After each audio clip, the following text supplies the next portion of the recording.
ኣብ ዕለታዊ ተግባራትና መቸን ቃላት ነውፅና እዞም ቃላት እዚኣቶም ግዜን ኩነታትን ሓልዮም ክኾኑ ከለዉ ይጠቕሙና እዮም።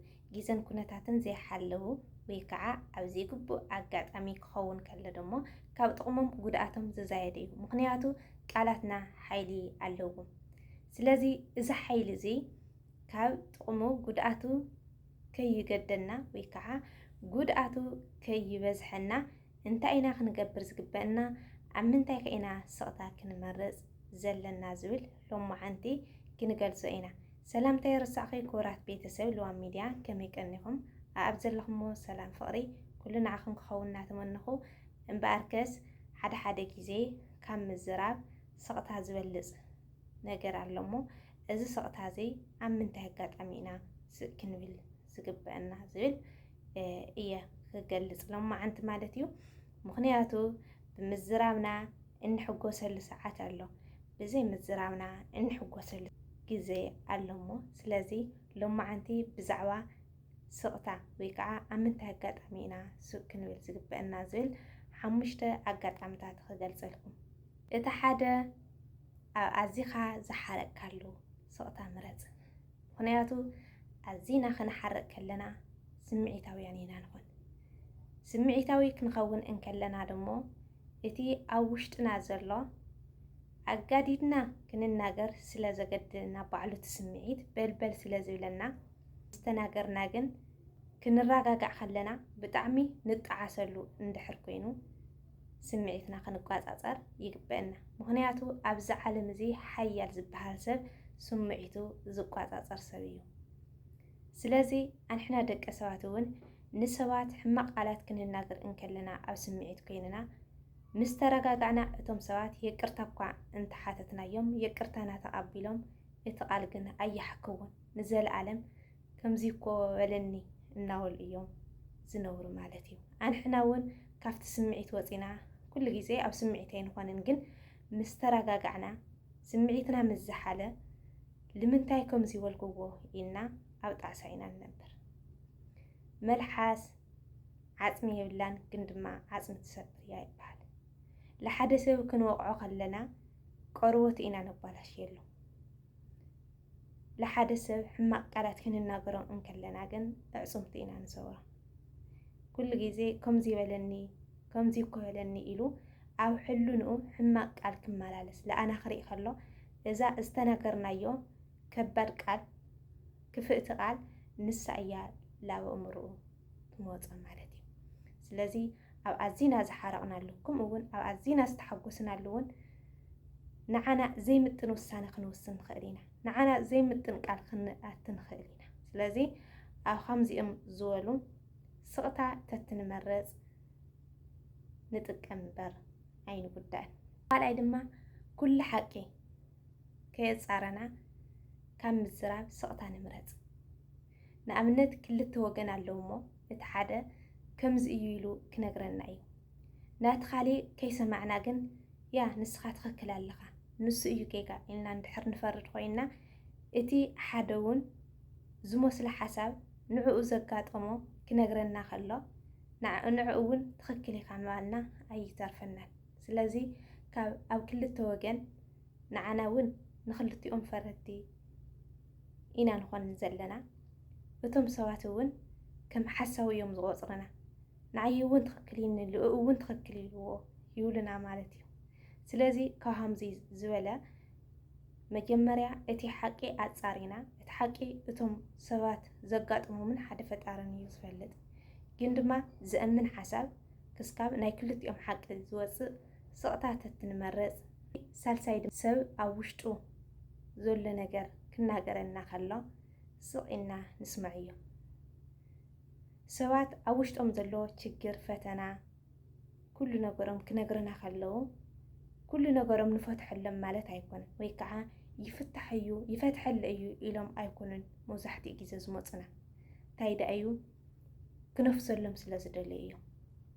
ሓደ ችግራት ዘይፍትሑ ከለዉ ግን ድማ ዋላ ንዘይፈትሕዎም ሰባት ነጊርካስ ቅልል ፍኹስ ይብለካ እሞ ኣንሕና እውን ናይ ከምኡ ሰባት ክንኸውን ጭንቆም ብስቕታ ተኻፈልቲ ንክንኸውን ስቕ ክንብል ከለና ከም እንርድአሎም ዘለና ስለ ዝፈልጡ ስቕ ኢልና ንስማዕ እዮም እምበር ኣይነማናግዮም። ንስኻ ከምዚ ዶ ምግበርካይ ንስኻ እኮ ኢኻ ጌገኛ ከምዚ ምግበርካ እኮ ከምዚ ኣይመጋጠመካን ኣብዚ ከምዚ ዝበለ ሽግር እኮ ኣይመወደቅካን እንድሕር ንብሎም ኮይና እንታይ እዚ ዘይርድአልካ ኢሎም እቲ ሓሳባቶም እንደገና ንባዕልቶም ንምንታይ ነገርህዎ ኢሎም ክጠዓሱ ይገብሮም እዮም። ስለዚ ኣብ ከምዚያት ነገራት ስቕ ኢልና ናይ ምድማፅ ተኽእሎ ይሃልወና። በዓይ ድማ ክትንቀፍ ከለኻ ስቕታ ምረፅ። መብዛሕትኡ ሰብ ክነቕፈና ከሎ ንዓና ይጎድአና ይመስለና ሓሳድ ስለ ዝኾነ እምበር ኣነ ሃም ኣይኮንኩን ንብል ኢና። ግን ልነብስና እኮ ካብኡ ለዓቐብ ንፀርፋ ኢና። ነብሰይ ከምዚ ኣይኮንክን እኮ ከምዚ ምኾንክ ዶ ሰነፍ ኢኹ እኮ ኣይትኽእልን እኮ ንብላ እኮ ኢና። ግን ሰባት ከምኡ ክብሉና ከለዉ ብጣዕሚ ይስምዐና። ክንገብሮ ዝግበአና ነገር ግን እቲ ዝነቕፈና ዘሎ ሰብ እንታይ ጌጋታት ስለ ዘለኒ እዩ ኢልና ጌጋታትና ክንምርምር ይግበአና።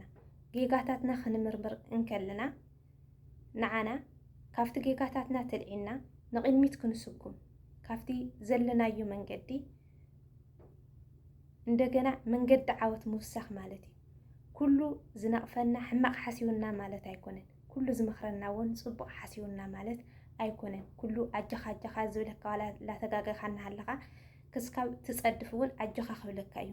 ግን ድማ እዚ ውዳሴ ከንቱ ምድላእ እዩ። ክንንቀፍ ከለና ሱቅ ክንብል ከለና ግን ሓደ እቲ ዝነቕፈና ሰብ ካሊእ መንነት ሒዙ መፅኡ ክኸውን ይኽእል። ስቕ ኢልና ክነዳምፆ ከለና ግን ክብሪ ኣብ ርእሲ ክብሪ ኢና ንውስኽ። እቲ ሰብ ከኽብረና ኢና ንገብር ዘለና። ካብኡ ሓሊፉ እውን ስቕ ኢልና ክንሰምዖ ከለና እቲ ሰብ ንዓና እቲ ጌጋታት ኣልሊና ንቕድሚት ክንስጉም ስለ ዝጠቕመና ክንንቀፍ ከለና ንቐፌታና ንቀበል። እቲ ጌጋታትና ኣስተኻኺልና እውን ንቕድሚት ንሰጉም። ሓምሻይ ድማ ሓደ ግዜ ካብ ምዝራብ ስቕታ ዝምረፀሉ ግዜ ኣሎ እሞ ስቕ ንበል። ቅዱሳን ኣቦታትና ብዛዕባ ስቕታ ወይ ከዓ ኣርምሞሲ ብዙሕ ይናገሩ እዮም። መብዛሕትኡ ግዜ ንሳቶም ብፀሎት ብፆም ምስ ኣምላኾም ብውሽጢ ስለ ዝነጋገሩ እዩ ይመስለኒ ስቕታ ብጣዕሚ ብዙሕ ነገር እያ ትጠቕሞም ማለት እዩ። ንዓና እውን ኣብዚ ዓለም እዚ እንተለና ክንዛረብ ከለና ብዙሕ ንጋገ ኢና፣ ብዙሕ ንዕንቀፍ ኢና። ስቅ ክንብል ከለና ግን ንጥቀም እምበር ኣይንጉዳእን። ግን ድማ ኣብ ግቡእ ኩነታት ክኾን ከሎ ኣብ ዘድሊ ነገር ክኾን ከሎ ግን ስቕ ንበል ማለት ኣይኮነን።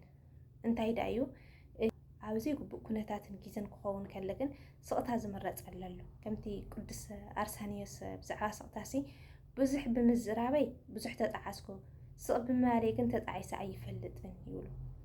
ስቅ ክንብል ከለና ዋ እንኳዕ እኳ ስቐልኩ እንኳዕ እኳ ስቕ ኢለ ሕለፍክዋ እዛ ነገር እዚኣስ ኢልና ልዳሓር ይሐጉሰና እዩ። ልምንታይ ከምዚ በለኒ ኢልና ወይ ከዓ መልሰይ መልስኻ ወይ ከዓ ኣብ ዘየድሊ ነገር እትው ኢልና ጥውልቕ ኢልና ክንናገር እንከለና ግን ልዳሓር የጣዕሰና እዩ። ልባዓልትና ክብርና ባዕልና ክንቕንሳ ንገብር ኢና ማለት እዩ። ስለዚ ኣብቲ ዘየድሊ ነገር ክኸውን ከሎ ስቕታ ወይ ከዓ ኣርምሞ ኣድላይ ይመስለኒ። ያው ኣነ ናይ ተግባር ሰብ ኮይነ ዘይኮንኩሲ እዞም ነገራት እዚኣቶም ከስተኻኽሎም ስለ ዘለኒ እስኪ ንሕዋተይ ድማ ከካፍሎም ብዝብል እዩ። ኩላትና ኣብ ከምዚያት ነገር እንድሕር ስቕታ ዝጎድለና ኮይኑ ኩላትና ንምስትኽኻል ንምኩር ከም ዝግበአና እየ ዝሓሳብ እዚ ኣምፅኦ እየ ማለት እዩ። ንስኻትኩም ከ ኣብ ምንታይ ኩነታት ክንከውን ከለና ኢና ስቕ ምባል ዘድልየና ዝብል ኮመንት ተወሳኺ ሓሳብ ይደሊ እየ ፃሓፉለይ ኣቕምጡለይ ክመሃር እየ ከባኻትም። ኣነ እውን ብካሊእ ትሕዝቶ ብካሊእ መደብ ክስካብ ንራኸብ ግን ስሰናይ ንዓኹም ሰናይ ግንያት